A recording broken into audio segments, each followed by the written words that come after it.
వినుకొండ నియోజకవర్గంలో వెల్లటూరు రోడ్లో పట్టపగలు కిడ్నాప్ చేశారు.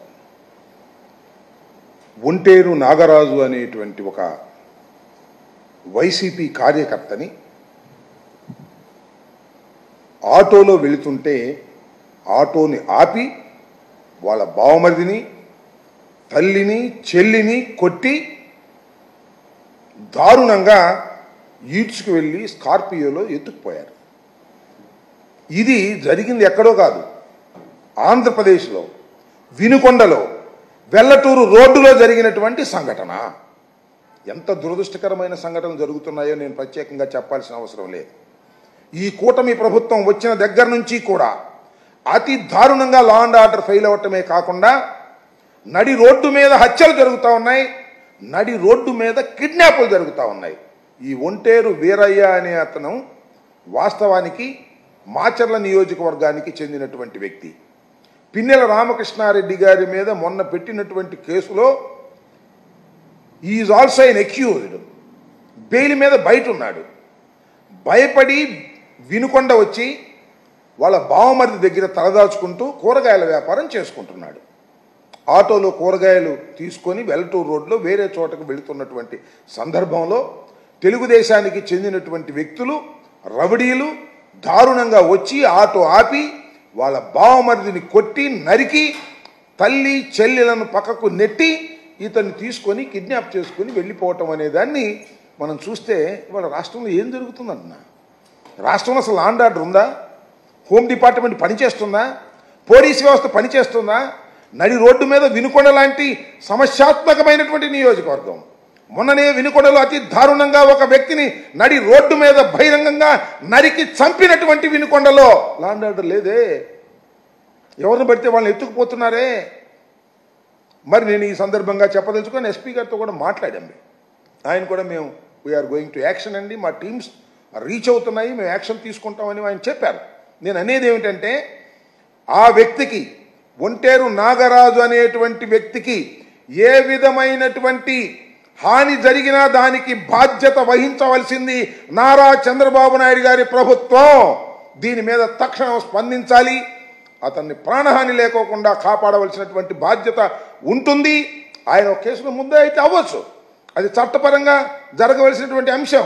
ఆయన బెయిల్ మీద బయట ఉన్నాడు.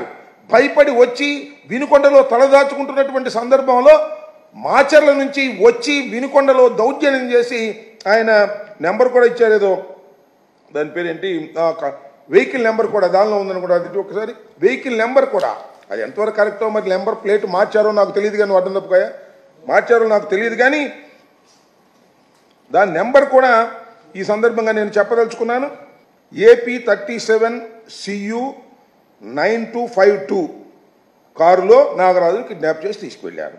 ఆ కిడ్నాప్ చేసినటువంటి ఉదంతాన్ని కూడా మీకు ఈ సందర్భంలో అక్కడ ఉన్నటువంటి అందుబాటులో ఉన్నటువంటి వారు దాన్ని వీడియో కూడా తీశారు. ఆ వీడియోను కూడా చూడండి, నడి రోడ్డు మీద ఏ విధంగా జరుగుతుందో.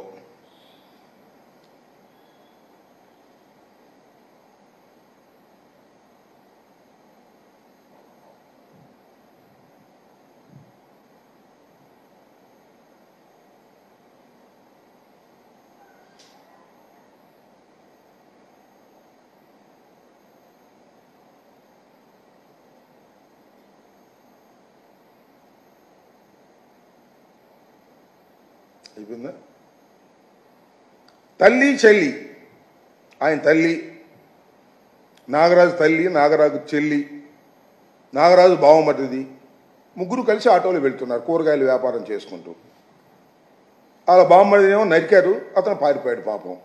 తల్లి చెల్లి కాళ్ళ వేళ్ళ పడుతున్నా కూడా దారుణంగా ఈడ్చుకొని వెళ్ళి బండిలో ఎక్కించుకొని తీసుకువెళ్తే ఏంటి లా అండ్ ఆర్డర్ ఉండట పోయినట్ట ఈ రాష్ట్రంలో?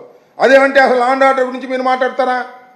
రాష్ట్రపతి పరిపాలన విధించమంటారు 2 నెలలకే అంటే ఏమిటిది? నడి రోడ్డు మీద కిడ్నాపులు జరుగుతుంటే, నడి రోడ్డు మీద మటలు జరుగుతుంటే ఇది మణిపూరా, బీహారా, లేక ఆంధ్రప్రదేశా? చంద్రబాబు నాయుడు గారి నాయకత్వంలో జరుగుతున్నటువంటి ఈ ప్రభుత్వంలో అంటే రెడ్ బుక్ రాజ్యాంగం నడుస్తూ ఉన్నది. పోలీసులకు అసలు ముద్దాయిల్ని కానీ నేరస్తుల్ని కానీ ఏదైనా గొడవ జరుగుతుంటే ఆపేటటువంటి హక్కు లేనటువంటి రాజ్యాంగం ఇది చలామణి అవుతుంది. రెడ్ బుక్ రాజ్యాంగం నడుస్తూ ఉన్నది. పోలీసు వారు ఎవరైతే ఉన్నారో వాళ్ళు తెలుగుదేశం పార్టీ నాయకులు ఏ ఆగడాలు చేసినా వాటిని కాపాడవలసిందే. వాళ్ళ జోలికి వెళ్ళటానికి వీల్లేదు, వాళ్ళేం అనటానికి వీల్లేదు అనేటువంటి సంకేతాలు హోంమంత్రి గారి దగ్గర నుంచి నారా లోకేష్ గారి దగ్గర దాకా అందరూ ఇస్తుంటే పోలీసు వారు మాత్రం ఏం చేస్తారు చెప్పండి? లేకపోతే కొంచెం ట్రాన్స్ఫర్ చేసేస్తాం, ఈ ఎస్పీని కొంచెం ట్రాన్స్ఫర్ చేసేస్తాం, ఈ సీఏని కొంచెం ట్రాన్స్ఫర్ చేసేస్తాం, మా వాళ్ళకి అనుకూలంగా మీరు ప్రవర్తించకపోతే మేము సహించాం అంటారు. ఇది జరిగిన తర్వాత ఎవరన్నా మర్డర్ జరగగానే ఒక ఇద్దరినో ముగ్గురునో పాపం ఎస్ఐలను సిఐలను సస్పెండ్ చేస్తారు. మొన్న అదే కదా జరిగింది. నంద్యాలలో మర్డర్ జరిగితే లోయర్ ఆఫీసర్ని సస్పెండ్ చేశారు. ఉన్నతాధికారులు ఏం చేస్తున్నారని అడుగుతా ఉన్నా. చట్టం తన పని తాను చేసుకునేటటువంటి పరిస్థితుల్లో ఇవాళ రాష్ట్రం లేదు. రెడ్ బుక్ రాజ్యాంగం నడుస్తూ ఉన్నది. తక్షణమే దీని మీద హోంమంత్రి గారు, పోలీస్ డిపార్ట్మెంటు తక్షణమే ఒంటేరు నాగరాజు ప్రాణాలను రక్షించవలసినటువంటి బాధ్యత మీ మీద ఉంది. అతనికి ఏమి జరిగినా బాధ్యత వహించవలసింది నారా చంద్రబాబు నాయుడు గారు. గుర్తుపెట్టుకోమని మనం చేస్తున్నా. ఒక నిండు ప్రాణం పోతే ఏంటి ఈ రాష్ట్రంలో? ఏం చేస్తుంది రాష్ట్రం? ఆటవిక రాజ్యం చేస్తుందా? లేక అన్యాయాలు అక్రమాలతో మనుషులు నరికి చంపేటటువంటి పరిస్థితుల్లో ఇవాళ మీ ప్రభుత్వం ఉందా అని అడుగుతా ఉన్నా.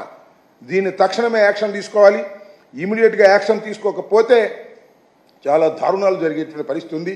పోలీసు వారికి కూడా నేను మనవి చేస్తున్నా, అయ్యా 2 మాసాలైంది ఈ ప్రభుత్వం వచ్చి, మీరు కూడా మీ విధులను మీరు సక్రమంగా నెరవేర్చకపోయినట్లయితే చరిత్ర క్షమించదు మిమ్మల్ని కూడా మనవి చేస్తున్నా. కాబట్టి దీని మీద తక్షణమే యాక్షన్ తీసుకోవాలని కూడా ఈ సందర్భంగా నేను పోలీసు ఉన్నతాధికారులని ప్రభుత్వాన్ని కోరుతున్నా. తక్షణమే నాగరాజు ప్రాణాలను కాపాడవలసినటువంటి బాధ్యత ఈ ప్రభుత్వానికి ఉందని కూడా చెప్పదలుచుకున్నాను.